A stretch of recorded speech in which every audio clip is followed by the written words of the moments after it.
बिस्मिल्लाहिर्रहमानिर्रहीम। अस्सलाम वालेकुम। आप देख रहे हैं हालात। मैं हूं सईद चौधरी। कल मुश्तरका पार्लियामेंट का इजलास हो रहा है, उसमें बिल शिल आ रही है। हुकूमत अपोजिशन अपना जोर लगाएगी। अपोजिशन जो एहतजाज वगैरह जो भी प्लानिंग उनकी है वो उन्होंने फाइनल कर ली है। और खान साहब जो सारा दिन आज कौमी असम्बली की बिल्डिंग में बैठे रहे हैं, फ़ोन शून घुमाते रहे अपने बंदों को। तो कल बहरहाल 12 बजे इजलास है तो पोजीशन क्लियर हो जाएगी। कई दिनों से भी लाग्स हो रहे हैं इस हवाले से। कल ये कटी कटा जो भी है ये निकल आएगी। बहरहाल जो रावलपिंडी वाले हैं उन्हें जो एक गिला सामने आया है, मुझ तक पहुंचा किसी अंदाज में, तो वो कहते हैं जनाब इमरान खान साहब अपनी ज़ात से आगे क्यों नहीं सोचते। ये एक बात है, ये बात क्यों की गई है। और इमरान खान साहब की एक और या हुकूमत की एक और वादा खिलाफी जिस पे अपोजिशन वाले बड़े तपे हुए हैं, बड़े गर्म हैं। और फिर क्या जो 2014 से गेम शुरू हुई थी, बल्कि 2011 से जनरल पाशा साहब के दौर से जो गेम शुरू हुई थी कि नवाज शरीफ का तख्ता उठना, इमरान खान को आगे लेके आना, एक पूरी प्लानिंग, उसके जो मोहरे थे या जो किरदार थे, क्या अब भी मौजूदा एस्टेब्लिशमेंट जो है वो उनके तहफ़्फ़ुज़ के लिए उसी तरह काम करेगी, आगे आएगी। जैसे मुशर्रफ साहब को मुल्क से भगा दिया गया था या किसी की बदनामी हो रही हो, उसको कंट्रोल करने के लिए कोई अपना किरदार अदा करेंगे या नहीं करेंगे। और फिर साकिब निसार साहब जो हैं साबिक़ चीफ जस्टिस पाकिस्तान, उन्होंने कनाडा में एक सहाफ़ी के सामने कोई एक तरह से आप एतराफ़ कर लें कि नवाज शरीफ को क्यों सज़ा दी थी मैंने, इस हवाले से वो बात करेंगे। सबसे पहले तो वो बात करते हैं मुक़्तदरा जो कह रही है कि अपनी ज़ात से आगे नहीं सोच रहा, अपनी ज़िद इसने पकड़ी हुई है। और ज़िद का जो है उसमें इसको कोई ये मुल्क की, कौम की, अवाम की कोई परवाह नहीं। ये जो इसने शुरू में इसके सुई अटकी हुई है यहाँ पे, वहीं अटकी हुई है। वो कह रहे हैं जनाब कि इसको मुल्क की मईशत का ख़ास तौर पे कोई ख्याल नहीं, अदराक भी नहीं, ख्याल भी नहीं। वो हुआ ये कि जो IMF की शराइत हैं उनमें से एक अहम शर्त $6 अरब मिल रहे हैं ना, ऐसे ऐसे करके किस्तों में, तो वो स्टेट बैंक की खुद मुख्तारी वाला बिल जो है वो पास नहीं होगा तो वो IMF के मुज़ाकरात वहाँ जाके रुके हुए हैं। तो खान साहब को उस बिल की भी कोई चिंता नहीं। और रावलपिंडी वाले कहते हैं कि यार कम से कम वो बिल तो पास होना चाहिए, क्योंकि उससे तो फिर उसके बाद तो दिवाला हो जाएगा मुल्क का, दिवालिया निकल जाएगा। तो वो जनाब खान साहब ने सुना है कि रावलपिंडी वालों के साथ भी और अपने इत्तेहादियों के साथ भी कोई एक तरह से सौदेबाजी की है। उन्होंने कहा जनाब ठीक है, वो बिल जो है वो पास करवा देता हूँ, स्टेट बैंक वाला। तो मेरा सवाल ये था कि उनको क्या फ़िक्र है रावलपिंडी वालों को। तो मुझे कहा गया कि जनाब हम तो वतन के लिए और जो बेहतर होगा वही सोचते हैं। इन साहब ने, जो खान साहब हैं, इनकी हरकत की वजह से अगर मुल्क का नुकसान होता है तो फिर हमें कुछ ना कुछ करना पड़ता है। और फिर ये कि ये हमारे कंधों पे बैठ के आया हुआ, कंधों पे नहीं लफ्ज़ इस्तेमाल किया उन्होंने, कि कहता है कि मैं एक पेज पे हूँ तो सारा इल्ज़ाम तो हम पे, अगर मुल्क का दिवालिया हो जाता है या माशी सूरत हाल जो है वो मज़ीद ख़राब हो जाती है तो फिर वो आने वाली हुकूमतों के लिए भी संभालना मुश्किल हो जाएगा। इसलिए चाहते थे कि ये जो IMF के पास गए हैं, अब पता नहीं IMF के पास अमेरिका का दबाव है या किसका दबाव है, शराइत माने। अब इन्होंने उनके साथ ये सौदा किया कि मुझे EVM वाली जो है वो वाली इलेक्शन इस्लाहात वाला बिल, नैब वाला बिल, ये 5-6 बिल कोई ऐसे हैं ये रल मिल के जनाब आप कर दें। और MKM के कहने पे जनाब ये 2 बिल मरदमशुमारी वाला बिल भी शामिल कर लिया उसमें। और फिर हैदराबाद यूनिवर्सिटी, आपको याद होगा हैदराबाद में यूनिवर्सिटी का ऐलान किया गया था जो वो अल्ताफ़ हुसैन यूनिवर्सिटी के नाम से, लेकिन बाद में फिर वो अल्ताफ़ हुसैन जो हैं वो गद्दार जो हैं उनमें पहले नंबर पे आ गए। तो फिर उसका नाम हैदराबाद यूनिवर्सिटी, उसका कोई बिल शिल है कोई, तो उसकी मंजूरी वो कल वो कहते हैं कि पेश करेंगे। और हुकूमत जो इमरान खान साहब हैं, इन्होंने चंद दिन पहले ऐलान किया था 11 नवंबर को जब इजलास बुलाया था वो मुलतवी हो गया था। फिर इन्होंने कहा जनाब अपोजिशन के साथ मिल बैठ कर ये सारे मामला तय करेंगे। कमेटी पहले ही बनी हुई थी, उनमें देखेंगे क्या करना है क्या नहीं करना। और स्पीकर की ये ड्यूटी लगाई थी असद कैसर साहब के, जनाब आप इनको बुलाएं बैठाएं। उन्होंने लेटर भी लिखा अपोजिशन लीडर शहबाज शरीफ को, लेकिन अब फिर इन्होंने अचानक एक मंत्रा बदला। वो एस्टेब्लिशमेंट के ज़रिए लोगों से रब्ता शाब्ते करके ये इन्होंने फिर ये अपनी तादाद हदूद पूरी कर ली है इनके बकौल। तो फिर वो इसलिए इजलास बुला लिया।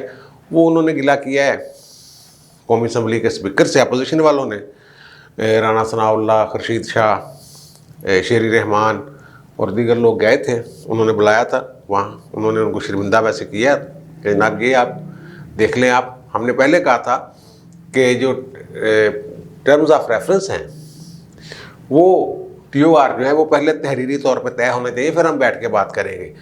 वो कहते हैं कि हम माजी में बातें करते रहे, अगर बात होती तो ये लीक कर देते थे इसको, उन बातों को कि नहीं भी नहीं ये आपने फलां वक्त ये किया, या नरो मांगते हैं, फलां करते हैं, ये करते हैं, वो करते हैं। अब ये मैंने पहले पिछले व्लॉग में अर्ज़ किया था कि ये रावलपिंडी वाले जो हैं, आप पारा वाले नहीं, रावलपिंडी वाले साहबान की मेहरबानी से ये अब अतहादी जो हैं वो इकट्ठे हुए हैं, जिन्हें बाजवा साहब इन एक्शन है। तो उन्होंने अपनी ख्वाहिश का इज़हार किया है या हदायत की है या दरख्वास्त की है, जो भी उनके साथ। और फिर मामला क्योंकि तय नहीं हो रहे, आगे जाके कुछ और चीज़ें होनी है। पिछले व्लॉग में मैंने बड़ी तफसील के साथ इस पर जिक्र किया था। और फिर जो चौधरी यासिन साहब की बीमारी की वजह से शरीफ फैमिली के मुसलसल राब्ते हो रहे हैं चौधरी बरदरान के साथ। मैं तो खैर इसको उनके ज़ाती तल्लुकात समझता हूँ कि चौधरी यासिन साहब जब उनकी शरीफ फैमिली में मुख्तलिफ बात हुई है तो वो उन्होंने भाइयों की तरह साथ रखा था शरीफ फैमिली ने। तो अब भी जो बीमारी में एक दूसरे की आदत को खुशी मरग में एक दूसरे के साथ मुबारकबाद या शौक़ का इज़हार वो इनमें है। तो मैं इसको थोड़ा सा ना उससे, क्योंकि चौधरी साहब की जो तबीयत है वो सुने के काफ़ी नासाज है, तो इसलिए वो इसको मैं तो सियासी तनाज़र में उस तरह नहीं देखता जैसे लोग देखते हैं कि शायद इसका मतलब ये, लेकिन फिर भी असर तो होता है ऐसी मुलाकातों का या टेलीफोन्स का असर तो होता है, बर्फ़ पिघलती तो है। तो ये वैसे तो जनरल साहब ने भी नवाज शरीफ को फ़ोन किया था उनकी अहलिया की वफ़ात पर, और एक तरफ वो जेल में जा रहे थे, एक तरफ वो फ़ोन किया गया था उनको। और फिर जब नवाज शरीफ की तबीयत अपनी ख़राब हुई थी बाहर जाने के लिए, तब भी आर्मी चीफ ने उनकी इयादत की थी, फ़ोन पे टेलीफोन किया था उन्हें। तो इस तरह ये मामला चलते रहते हैं। अब सूरत हाल वही है कि 225 के करीब हुकूमत के बंदे हैं, उसमें 3 वो डालने जिन्होंने इनकी हमायत की थी, 2 आज़ाद और एक कौमी वतन पार्टी वाले, फिर 228 हो जाएंगे। और उनके पास हैं वो 213 हैं अपोजिशन के पास, और 213 में से भी 2 सीटें कम कर लें, 211 रह गए। एक परवेज़ मलिक साहब वाली और एक सागडार वाली सीट जो है वो खाली पड़ी हुई है। तो इस तरह का मामला है कि 12-14 वोट हैं जिनका फ़र्क है, उनमें से आधे से ज़्यादा अगर तोड़ लेते हैं अपोजिशन वाले, तो वो अब जो अपोजिशन के एक लीडर हैं उनसे मेरी बात हुई है, तो उन्होंने तो वो थोड़े से मुझे मजबूसी, उन्होंने कहा लड़ेंगे थे पूरा, लेकिन वो मेरा ख्याल है वो बिलों छिलों पे वो अक्सरियत जो अक्सरी उनमें बरतरी है, वो कहते हैं कि थोड़ा सा हमारे लिए मुश्किल होगा उसको तोड़ना। और फिर जब उन्होंने कह दिया है पिंडी वालों ने अतहादियों को कि यार इमरान खान को चलो एक दफ़ा रिलीफ दे दो, उसकी अपनी गल्ला को शुमनवा लो। खैर है, जैसे वो MKM ने मरदमशुमारी वाला बिल जो है वो बीच में शामिल कर दो। मरदमशुमारी तो बड़ा रौला ना कराची वाली था। तो और फिर कौमी असम्बली में जनाब बड़ी आज वज़ीर आज़म साहब जो बैठ के वहाँ फ़ोन घुमाते रहे हैं, लोगों से रब्ते करते रहे हैं, और वो कहते हैं ऐसे ऐसे हिलते भी रहे बार बार। और फिर कौमी असम्बली वाले ने बड़ा जनाब बड़ा इंतज़ाम किया, रजिस्टर हाज़िरी तैयार आ कि जनाब कौन आता है कौन नहीं। और उन्होंने कहा कि जनाब एक एक बंदे का हिसाब रखना है। मुख्तलिफ उन्होंने बना दी अपने हुकूमत वालों ने मुख्तलिफ लोगों की ड्यूटियाँ लगा दी कि जनाब आपने फलाना, वो चीफ व्हिप के अलावा भी जो लोग हैं वो तैनात कर दिए गए हैं इस मामले में कि फ़लाँ फ़लाँ को फ़लाँ ने कमेटियाँ बन गई, कमेटियाँ कह लो ना इन्होंने। तो वो उसी तरह अपोजिशन वाले जो हैं वो भी पूरे ज़ोर शोर के साथ जाएंगे और एहतजाज भी होगा। जो भी अंदर एक रूटीन का मामला होता है ऐसे अजलासों में वो होगा। तो वो कह रहे हैं, जो मैं बार बार कह रहा हूँ कि जनाब अपनी ज़ात तो आगे सोचता नहीं, इनको ये ख्याल नहीं कि एक तो मईशत वाली बात मैं कर रहा हूँ, दूसरा ये कि इनको पता ही नहीं क्या होना है। वह ख़बर का हवाला एक साहब दे रहे थे कि इस बजट में 2021-22 का जो बजट है उसमें 46 अरब रुपए जो हैं वो वज़ीर आज़म की स्वाबदीद यानी काबीना की स्वाबदीद पे थे, उन्होंने खर्च करने थे। उसका कोई टाइम होता है कि पहले क्वार्टर में इतने, दूसरे में इतने, तीसरे में इतने, चौथे में इतने। वो यानी कि 20% जो है वो पहले टेन्योर में, 30% दूसरे में, फिर टेन्योर कह दिया वो क्वार्टर में, ठीक है ना। पहले 3 माह इतने, दूसरे 3 माह इतने, चौथे में ऐसे वो 20%, 30%, फिर 20%, फिर 30%, इस तरह होता है। वो कहते हैं कि इन्होंने अभी दिसंबर भी नहीं आया, 6 माह भी नहीं गुजरे, वो 46 अरब रुपए के गैप हो गए। वो बांट बूट दिए उन्होंने, वो कोई MNAs को, कोई कहीं 46 अरब रुपये बड़ी अमाउंट होती है। ये इन्होंने कहा ना तो मैं पता नहीं 50-50 करोड़ दे दूंगा, वो मेरे ख्याल बांट बूट दिए उन्होंने कहीं, वो कभी हिसाब होगा।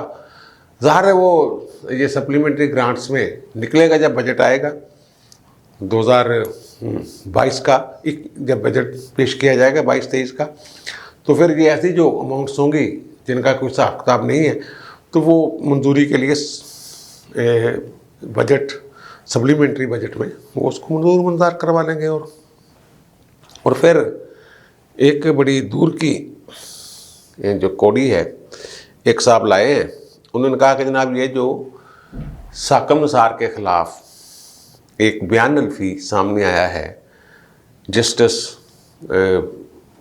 राना शमीम साहब का, जो गिलगित बल्तिस्तान वाले, वो कहते हैं कि वो उसने थोड़ी सी खराबी की है। ये बात वो कह रहे हैं कि जनाब मामला कुछ इस तरफ जा रहा था कि जो किरदार थे उनको नज़रअंदाज करना था, भूलना था। उनकी कोशिश ये थी रावलपिंडी वालों की कि जो जो भी किरदार बीच में थे उनको मिट्टी पाओ, आगे चलो। मैं कह रहा था ना अभी भी पिछले व्लॉग में मैंने कहा कि मामला 100% तय नहीं हो रहे, उनमें इसी तरह के कुछ मामला। वो कहते हैं कि ये जो एफिडेविट सामने आया है इससे रावलपिंडी वाले थोड़े से जो है ना उन्होंने नापसंदीदगी का इजहार किया है। किसी जगह उन्होंने शायद पैगाम भी दिया हो, लेकिन अभी तक मुझे कोई ऐसी इतला नहीं कि पैगाम शिगाम दिया कि जनाब तुसी ना काम करो, इस तरह ना छेड़खानियाँ करो या इस तरह खराबी बढ़ेगी। बहरहाल वो ये कहते हैं कि वो जो एकदम वो रावलपिंडी वाले हैं वो थोड़े से एक्टिव हुए हैं कि यार ये तो काम बढ़ रहा है, काम कहीं हम तक ना पहुंच जाए। अभी तो इनकी हुकूमत भी नहीं आई, उनके साथ 100% डील भी नहीं हुई। तो वो जब थे ना अब्दुल हमीद डोगर साहब, PCO के तहत मुशर्रफ ने जब चीफ जस्टिस बनाए थे, इफ्तिखार चौधरी को मजूल कर दिया गया था। वो तो बाद में फिर वकला तहरीक के नतीजे में और फिर यूसुफ रज़ा गिलानी साहब और फिर सारे मामला जब तय हुए तो वो उस वक्त ये मुझे बताया था किसी ने कि डोगर साहब जो हैं उन्होंने हलफ उठाने से पहले यकीन दहानियाँ ली थी बहुत सारे लोगों से। उन्होंने ना सिर्फ परवेज़ मुशर्रफ से यकीन दहानी ली थी कि मैं अपना टेन्योर पूरा करूँगा जब तक मेरा टेन्योर होगा।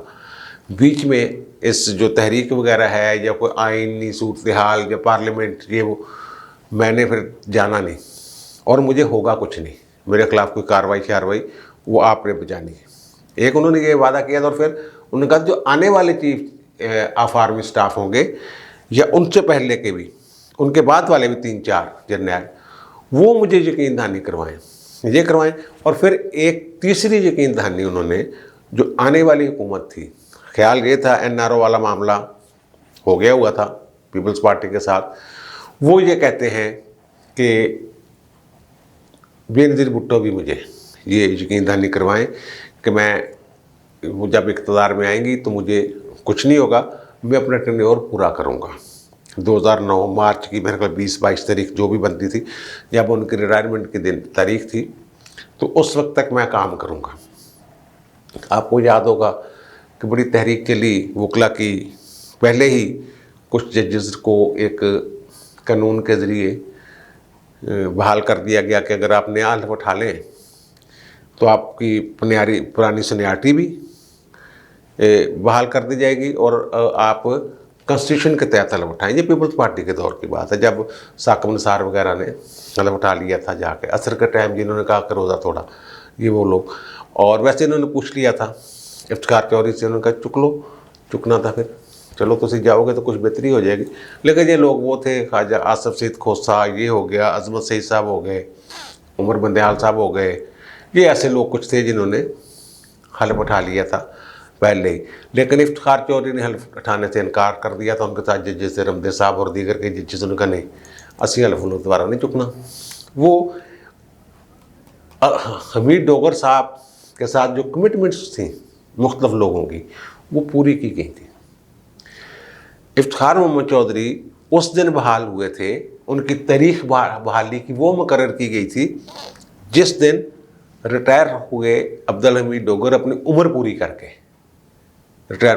तो इसी तरह जो आपके साकिब निसार साहब हैं, ये भी, इनको भी ज़ाहिर है कोई वादे वईद होंगे ना, हर बंदा डरता है कि मेरे बाद, ज़ाहिर है वो पिछले दिनों ज़हनी डिप्रेशन में मैंने अर्ज़ किया था चले गए थे, वो हर बंदे के साथ लड़ाई पे उतर आते थे, अपने करीबी दोस्तों के साथ भी उन्होंने ये माना भी कि मुझसे कुछ गलतियां हुई हैं, शायद फ़लाँ बंदा होता तो मैं ऐसी गलतियां ना करता, इस तरह की बातें। अब वो बात जो साकिब निसार साहब ने एक जगह की और वो कब की, कैसे की, उसका रावी कौन है, इस पे बात कर देते हैं।